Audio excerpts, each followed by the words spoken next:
Yeah. I've heard that some people like to use pens instead of just the hands. What's your feeling on that? Like Yeah, I won't recommend it. No? And the reason why is because it serves no purpose. Okay. This doesn't help my gesturing. It binds up my hands and it looks like a nervous thing. Sure. Right? It limits me. Because what I want to do is I want to get everything out of my hands and I want to have them free as I want to. I always want to do the impact thing, you know. And if the other thing is that some trainers, and I had them try and train me this way over the years, is to keep my hands down here.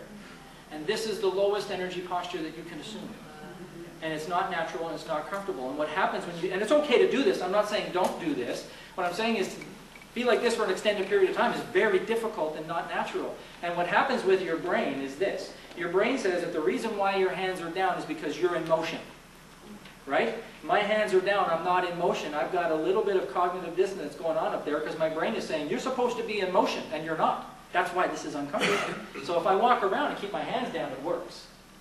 Right? But I don't want anything in my hands unless I'm referring to it. And if I'm referring to it, I take it and I say, this is my pen, it's a very nice pen. And then I put it down or put it in my pocket and I'm done with it. And you do that with all of your visuals, whatever they are. And a lot of speakers will take their visual and hold it in their hands as they speak. And it's a distraction, is really all it is, right? And for speakers, it's a place to put my nervous energy. So put it down and use your hands to be for what they're supposed to be used for. Did that answer your question? Yeah, no, I just heard some people used to say that way a long time ago. I wouldn't do that. I don't recommend that. One more question. Okay. So let me ask you this question. Put up your hand if you have... Oh, sorry. Okay, go ahead. Like, I had prepared what I was going to say. It's all here, and I didn't use any of it. Yeah. And I was very uncomfortable when it first went up. Sure. But I got more at ease the whole time I was there. So, like, thank you for... Oh, you're very welcome. You know, what makes it difficult is if we try and rely on what we've prepared.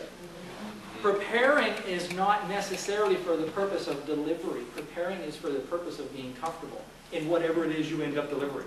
Right? So you've got it if you need it. So, okay, one last one. Yeah, go ahead, Mike. How do you suggest ending the speech? Well, there's all kinds of different schools of thought on that, and it really depends on what the objective of the speech is. So for today, it was an inspiring moment. And so people ended it, that's why it inspired me. And this is how it inspired me, and that was the end. If your objective is to sell something, then it's going to be a call to action. It could be a statistic, it could be a quote. So there's really no right or wrong way to end a speech, as long as whatever it is you end with, people remember it. Because I noticed a lot of people end with, thank you. Yeah, and of course that's just polite. Right? The speech is over by that point. And that's a good way to let you know I'm finished.